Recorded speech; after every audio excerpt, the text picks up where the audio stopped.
순천의 가을은 소리 없이 깊어지고 있었습니다.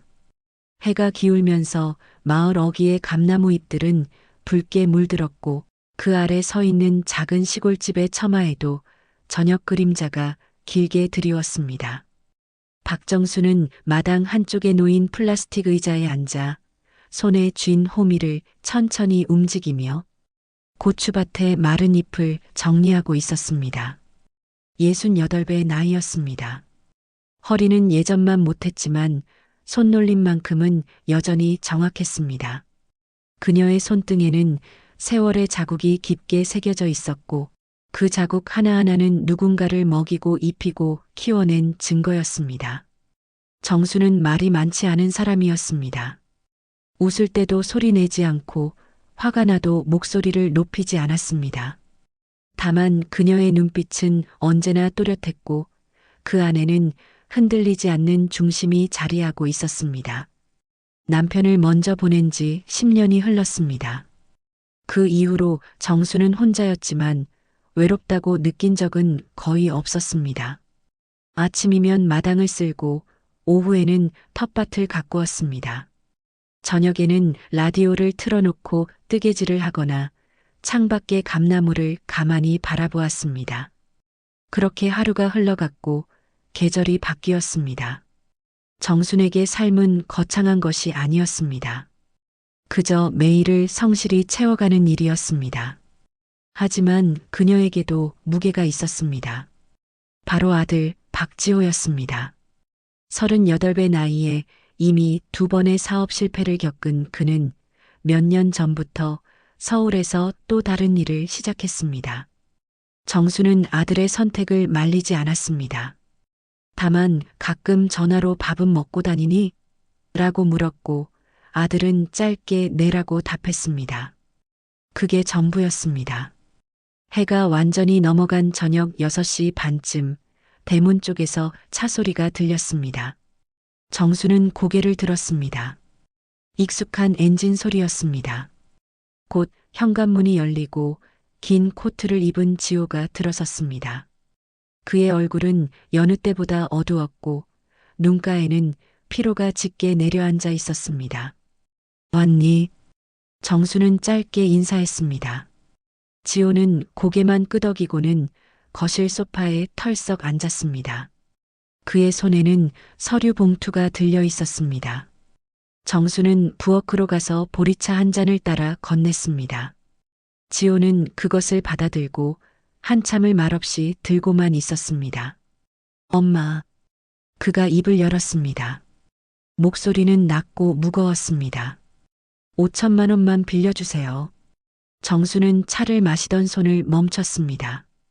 표정은 변하지 않았지만 그녀의 시선은 아들의 얼굴을 천천히 훑었습니다. 무슨 일인데? 사업이요. 이번엔 확실합니다. 투자자도 있고 계약서도 다 나왔어요. 이번만 넘기면 정말 제대로 될 것 같아요. 지호는 서류 봉투를 꺼내 테이블 위에 펼쳤습니다. 숫자와 도표가 빼곡한 종이들이었습니다. 정수는 그것들을 보지 않았습니다. 다만 아들의 눈을 바라보았습니다.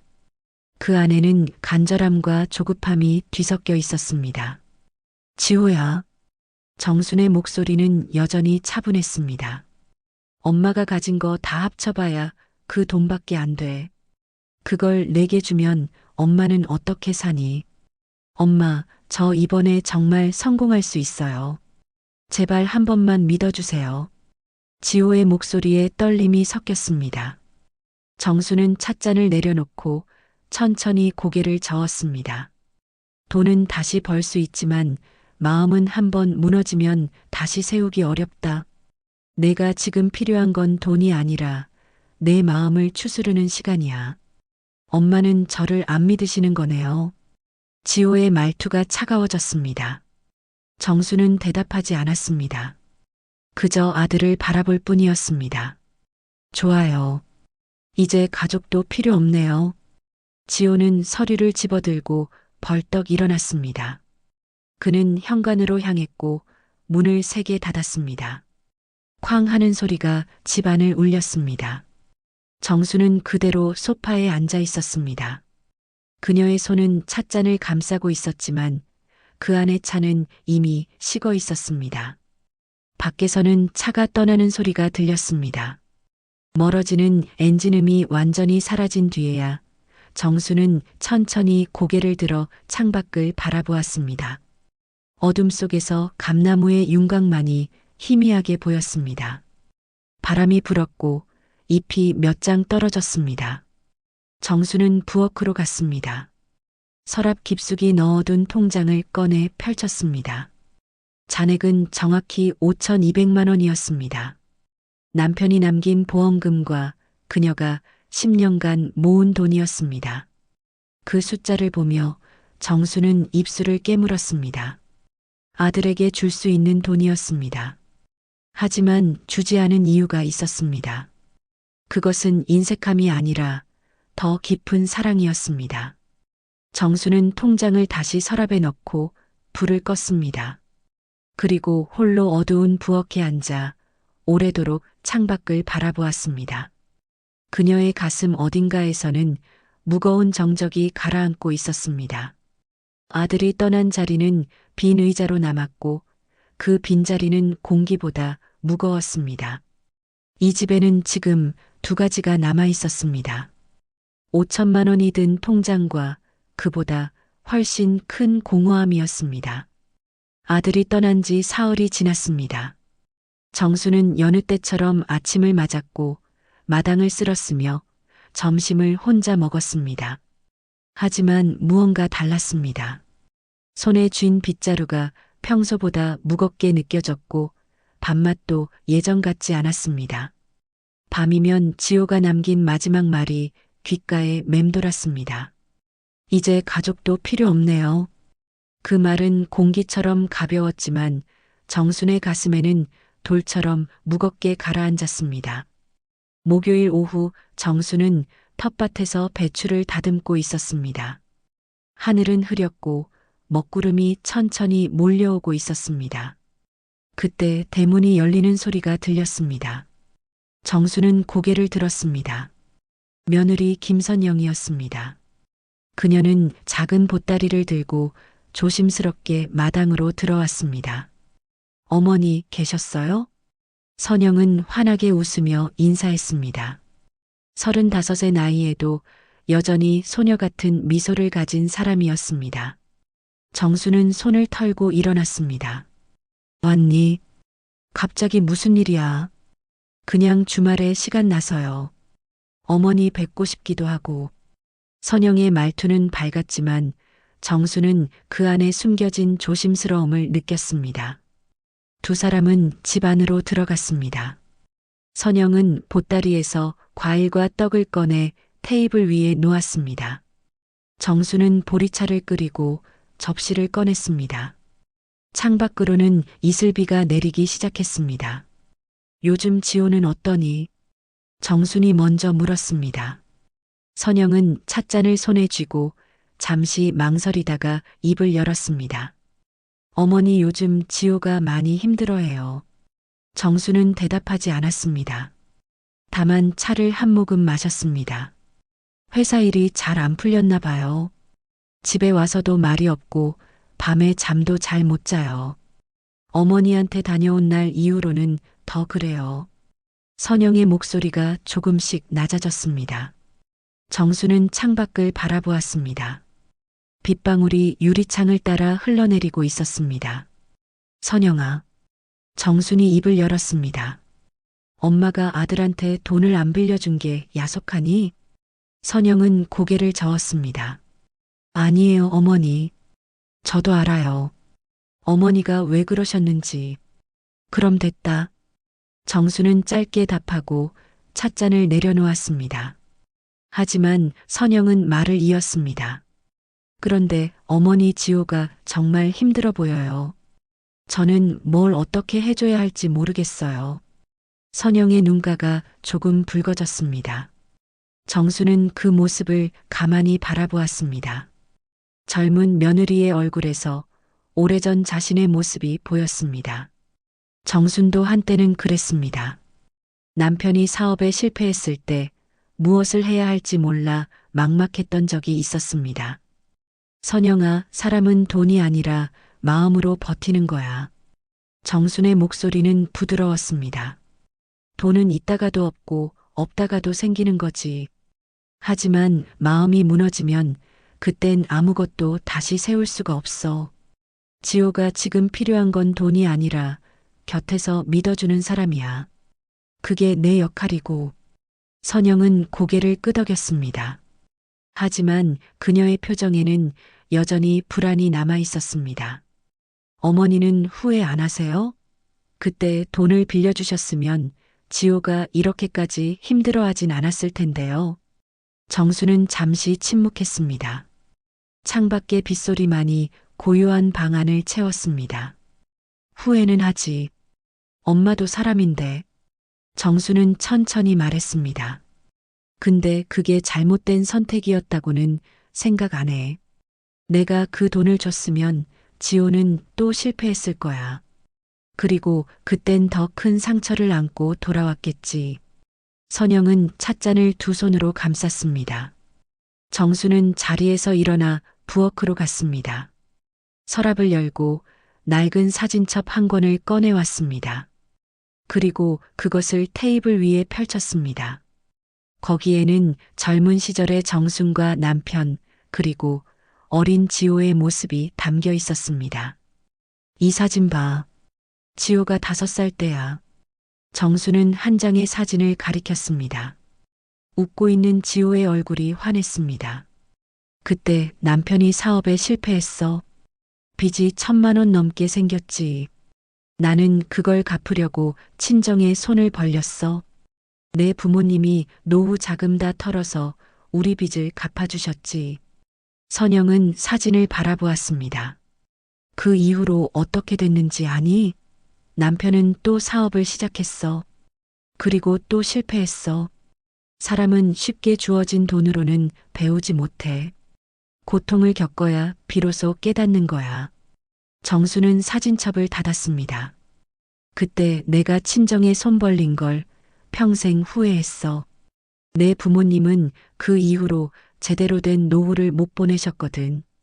그래서 지호한테는 그런 짐을 지우고 싶지 않았어. 선영은 눈물을 닦았습니다. 정수는 그녀의 어깨를 가볍게 두드렸습니다. 넌 지호 곁에 있어줘. 그것만으로도 충분해. 내 어머니. 빗소리가 조금씩 잦아들었습니다. 두 사람은 한동안 말없이 창밖을 바라보았습니다. 감나무 잎이 빗물에 젖어 더욱 붉게 빛나고 있었습니다. 정수는 그 나무를 보며 생각했습니다. 저 나무도 비를 맞아야 열매를 맺는다고. 사람도 마찬가지라고. 선영이 돌아간 뒤 정수는 혼자 남았습니다. 저녁을 차리고 밥을 먹고 설거지를 했습니다. 그리고 다시 창가에 앉아 어둠 속의 감나무를 바라보았습니다. 그녀의 마음속에는 여전히 무거운 것이 자리하고 있었습니다. 하지만 이제는 조금 다른 무게였습니다. 후회가 아니라 기다림의 무게였습니다. 선영이 다녀간 지 일주일이 흘렀습니다. 정수는 여전히 혼자였습니다. 아침에 일어나 마당을 쓸고 밭에 가서 김을 메고 저녁이면 홀로 밥을 먹었습니다. 하지만 마음 한구석은 계속 무거웠습니다. 지호에게서는 아무런 연락이 없었습니다. 정수는 휴대폰을 자주 들여다보았습니다. 화면에는 아무것도 뜨지 않았습니다. 며칠 전부터는 잠도 제대로 오지 않았습니다. 밤이면 천장을 바라보며 뒤척였고 새벽 3시쯤이면 어김없이 눈이 떠졌습니다. 그럴 때마다 정수는 부엌으로 가서 물을 마시고 창밖을 내다보았습니다. 어둠 속에 서 있는 감나무는 말이 없었고 바람만이 가끔 잎을 흔들었습니다. 정수는 스스로에게 물었습니다. 내가 잘한 걸까? 아들에게 돈을 주지 않은 게 정말 옳은 선택이었을까? 그녀는 확신이 서지 않았습니다. 다만 후회는 하지 않으려 애썼습니다. 후회는 이미 지나간 시간을 붙잡는 일이고 정수는 그런 일에 익숙하지 않았습니다. 목요일 저녁이었습니다. 정수는 부엌에서 저녁을 준비하고 있었습니다. 된장찌개를 끓이고 김치를 접시에 담고 밥을 퍼냈습니다. 혼자 먹을 밥상이었지만 정수는 언제나 정성껏 차렸습니다. 그것이 그녀의 방식이었습니다. 밥을 먹으려던 순간 휴대폰이 울렸습니다. 정수는 깜짝 놀라 수저를 내려놓았습니다. 화면에는 낯선 번호가 떠 있었습니다. 10으로 시작하는 번호였지만 저장되지 않은 번호였습니다. 정수는 잠시 망설이다가 통화 버튼을 눌렀습니다. 여보세요. 정순의 목소리는 조심스러웠습니다. 수화기 너머에서는 잠시 침묵이 흘렀습니다. 그리고 낮은 목소리가 들려왔습니다. 엄마 나야. 지호. 정수는 숨을 멈췄습니다. 그 목소리는 평소의 지호와 달랐습니다. 힘이 없었고 떨리고 있었습니다. 지호야, 너 어디니? 엄마 미안해. 지호의 목소리가 갈라졌습니다. 정수는 수화기를 꽉 쥐었습니다. 무슨 일이야? 어디 아프니? 아프진 않아. 그냥 엄마 목소리가 듣고 싶어서. 정수는 가슴이 철렁 내려앉았습니다. 아들의 목소리에는 무언가 무너진 사람의 기운이 느껴졌습니다. 지호야, 무슨 일 있었니? 엄마한테 말해봐. 수화기 너머로 한숨소리가 들렸습니다. 그리고 지호가 천천히 말을 이었습니다. 사업 다 망했어, 엄마. 정수는 아무 말도 하지 못했습니다. 지호는 계속 말했습니다. 투자자가 발을 뺐어. 계약도 다 엎어졌고. 이번엔 정말 확신했는데 나는 아무것도 제대로 못하는 것 같아. 지호의 목소리가 울먹였습니다. 정수는 눈을 감았습니다. 그녀는 무엇라 위로해야 할지 몰랐습니다. 그저 수화기를 귀에 대고 아들의 숨소리를 들었습니다. 엄마, 그날 내가 한 말 정말 죄송해. 괜찮아. 정순의 목소리는 잔잔했습니다. 엄마는 괜찮아. 그런 말 신경 안 써. 엄마한테 돈 달라고 한 것도 미안해. 나는 엄마가 평생 모은 돈이 얼마나 소중한지 알면서도 그냥 급했어. 내가 너무 이기적이었어. 정수는 눈가를 손등으로 닦았습니다. 눈물이 흘렀지만 목소리는 흔들리지 않았습니다. 지호야, 돈은 다시 벌면 돼. 네. 돈은 없어지면 또 벌 수 있어. 그런데 엄마를 잃으면 그건 다시 못 얻는 거야. 지호는 아무 말도 하지 못했습니다. 정수는 천천히 말을 이었습니다. 너는 실패한 게 아니야. 넘어진 것뿐이야. 사람은 넘어져도 다시 일어날 수 있어. 엄마도 그랬고 내 아버지도 그랬어. 엄마. 지호야, 지금은 쉬어. 그리고 천천히 생각해. 내가 정말 하고 싶은 게 뭔지, 내가 잘할 수 있는 게 뭔지. 조급하게 굴지 말고. 지호는 한동안 말이 없었습니다. 그리고 조용히 대답했습니다. 알았어, 엄마. 고마워. 건강 챙기고 밥 먹고 다녀. 응. 엄마도. 통화가 끊겼습니다. 정수는 휴대폰을 내려놓고 한동안 그 자리에 앉아 있었습니다. 밥상 위에 찌개는 식어 있었고 밥도 김이 다 빠져 있었습니다. 하지만 정수는 먹지 않았습니다. 그저 가만히 앉아 창밖을 바라보았습니다. 밤 공기가 차가웠습니다. 정수는 일어나 거실 창문을 열었습니다. 바람이 들어왔고 감나무 잎이 바스락거렸습니다. 그녀는 마당으로 나갔습니다. 밤하늘에는 별이 몇 개 떠 있었고 감나무는 어둠 속에서 묵묵히 서 있었습니다. 정수는 나무 아래 섰습니다. 그리고 나무 기둥에 손을 얹었습니다. 나무는 차갑고 단단했습니다. 이 나무는 그녀보다 오래 이곳에 있었습니다. 태풍이 와도 쓰러지지 않았고 가뭄이 와도 말라 죽지 않았습니다. 그저 제자리에 서서 계절을 견뎌냈습니다. 정수는 생각했습니다. 지호도 이 나무처럼 될 수 있을까? 넘어지고 상처받고 그래도 다시 일어날 수 있을까?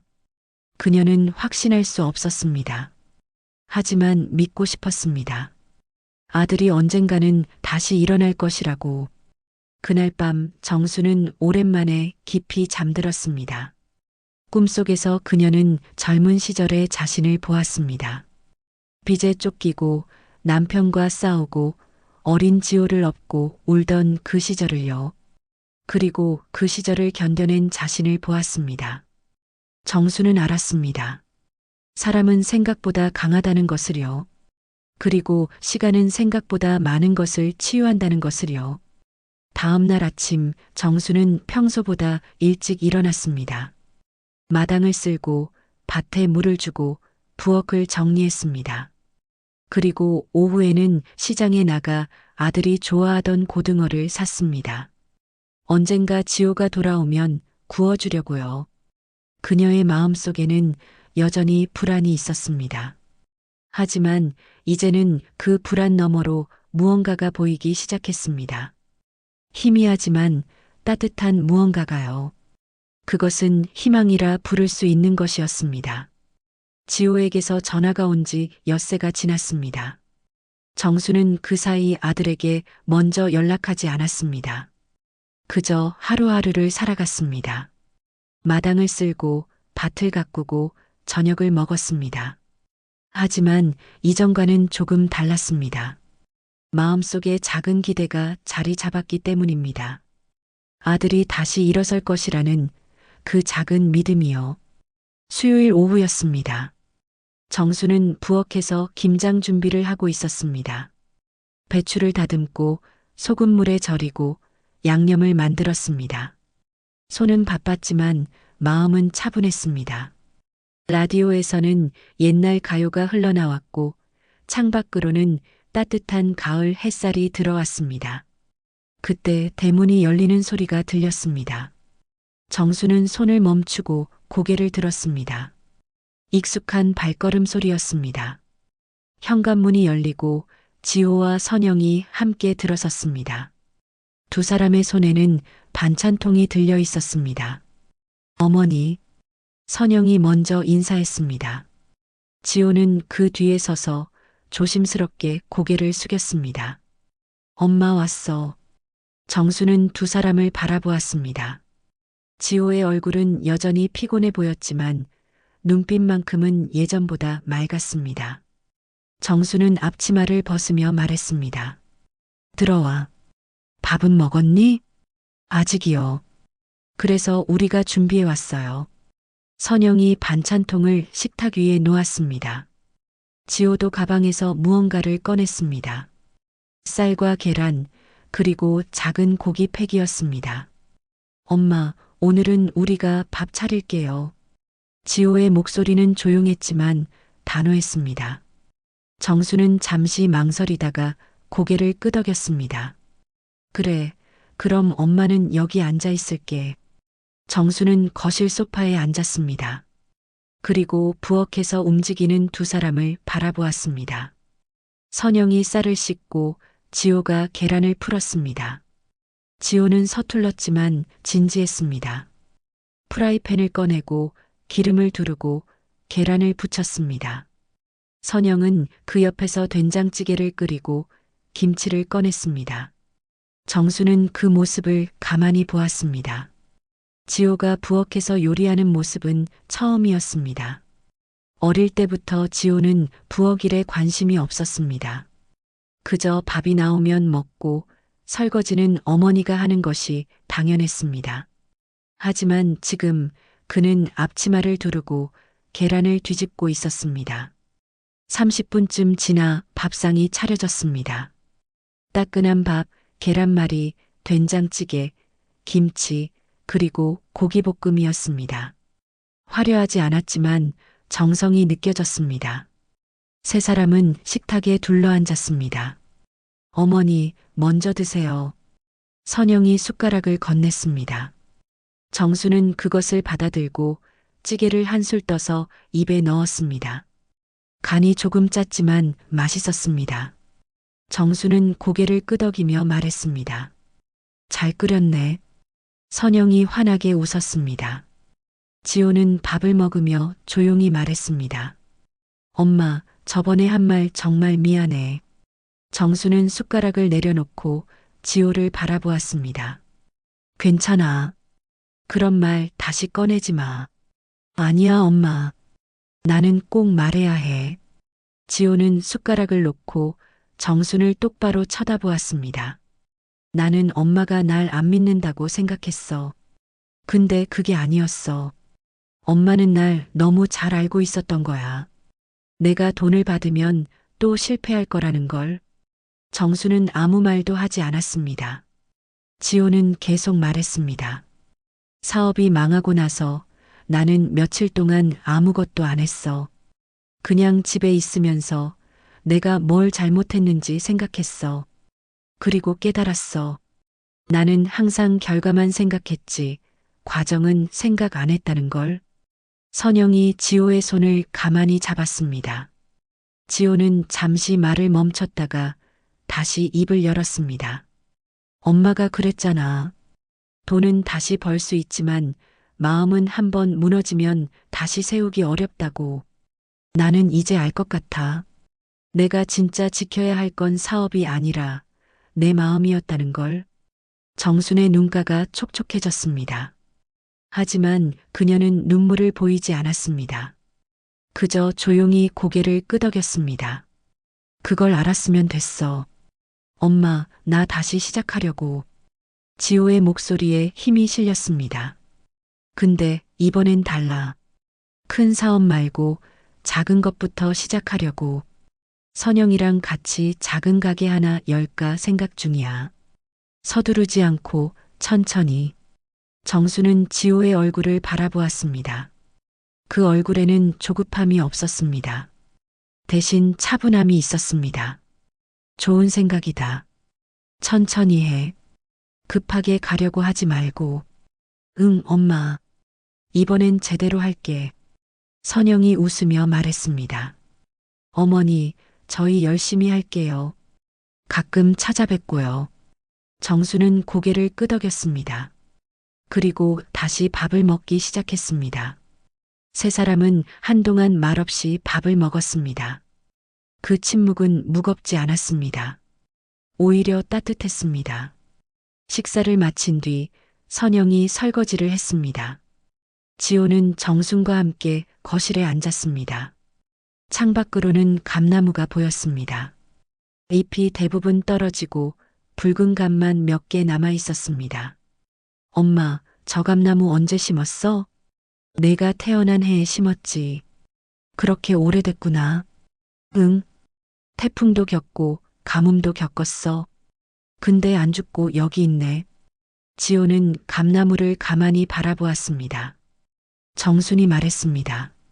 사람도 나무 같아. 넘어져도 다시 뿌리 내리면 또 살 수 있어. 지호는 고개를 끄덕였습니다. 그리고 조용히 말했습니다. 엄마, 고마워. 정수는 아들의 어깨를 가볍게 두드렸습니다. 그것으로 충분했습니다. 저녁이 되어 지호와 선영은 돌아갔습니다. 정수는 대문 앞에서 두 사람을 배웅했습니다. 차가 떠나고 정수는 혼자 마당에 섰습니다. 하늘에는 별이 뜨기 시작했고 바람이 차갑게 불었습니다.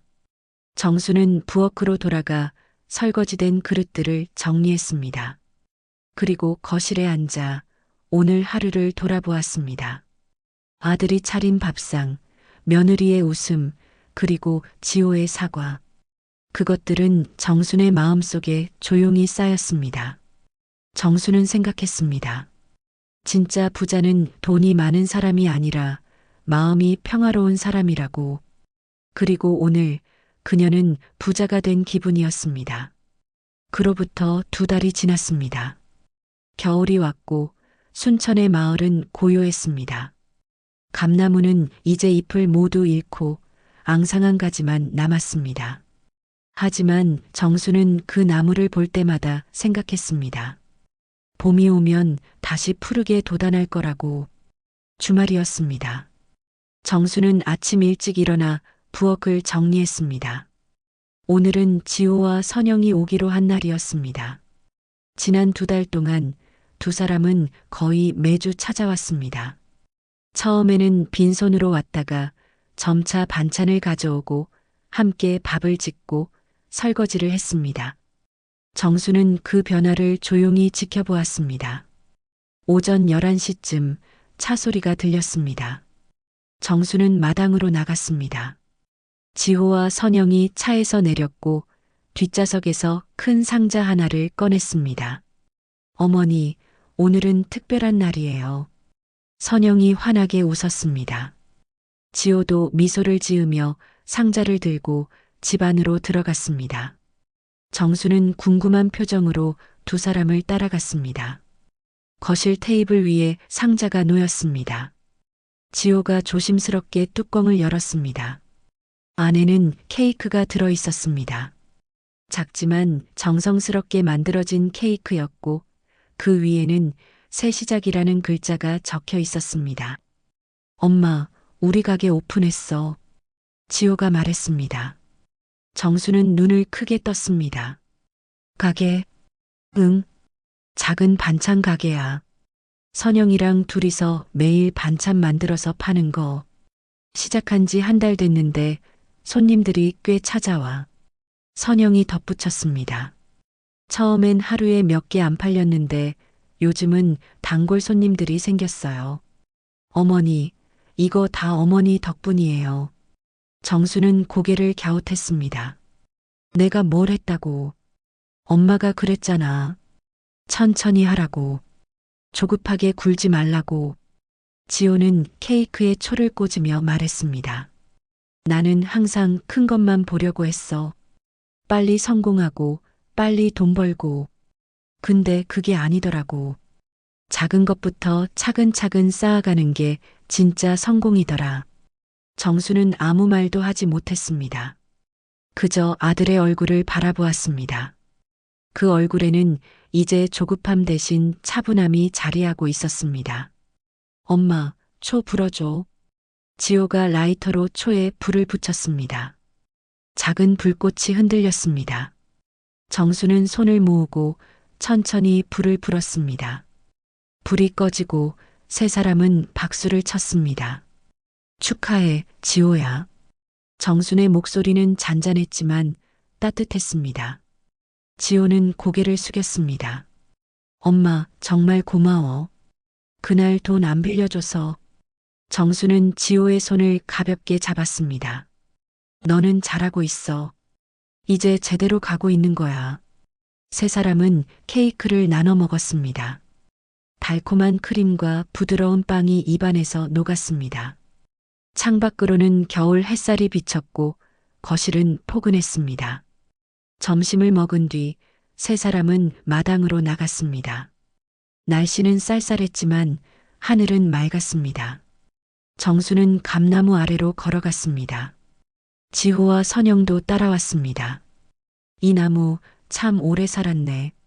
지호가 나무 기둥을 만지며 말했습니다. 정수는 고개를 끄덕였습니다. 내가 태어난 해에 심었어. 그러니까 38회 됐지. 그렇구나. 나만큼 살았네. 정수는 나무를 올려다보았습니다. 가지는 앙상했지만 튼튼했습니다. 지호야. 정순이 조용히 말했습니다. 돈은 나무처럼 다시 자라. 지호는 정순을 바라보았습니다. 근데 마음은 달라. 마음은 한번 잃으면 심을 땅이 없어. 지호는 잠시 침묵했습니다. 그리고 땅에 떨어진 감잎 한 장을 주워 들었습니다. 말라서 바스러질 것 같은 잎이었지만 여전히 붉은색을 띠고 있었습니다. 엄마, 이제는 제대로 심을게. 엄마가 준 마음으로. 정수는 아들의 어깨를 두드렸습니다. 그것만으로 충분했습니다. 선영도 곁에 서서 미소를 지었습니다. 바람이 불었고 나무가지가 흔들렸습니다. 하늘에서는 구름이 천천히 흘러갔습니다. 세 사람은 한동안 말없이 서 있었습니다. 그 침묵 속에는 많은 것이 담겨 있었습니다. 후회와 용서, 상처와 치유, 그리고 사랑이요. 저녁이 다가왔습니다. 지호와 선영은 부엌으로 들어가 저녁을 준비했습니다. 정수는 거실에 앉아 그 모습을 바라보았습니다. 두 사람이 함께 웃으며 요리하는 모습은 정순에게 가장 아름다운 풍경이었습니다. 밥상이 차려졌습니다. 김치찌개와 된장국, 나물, 생선구이가 놓였습니다. 세 사람은 둘러앉았습니다. 잘 먹겠습니다. 세 사람이 동시에 말했습니다. 그리고 밥을 먹기 시작했습니다. 대화는 많지 않았지만 분위기는 따뜻했습니다. 가끔 선영이 웃으며 이야기를 꺼냈고 지호가 맞장구를 쳤습니다. 정수는 그 소리를 들으며 조용히 밥을 먹었습니다.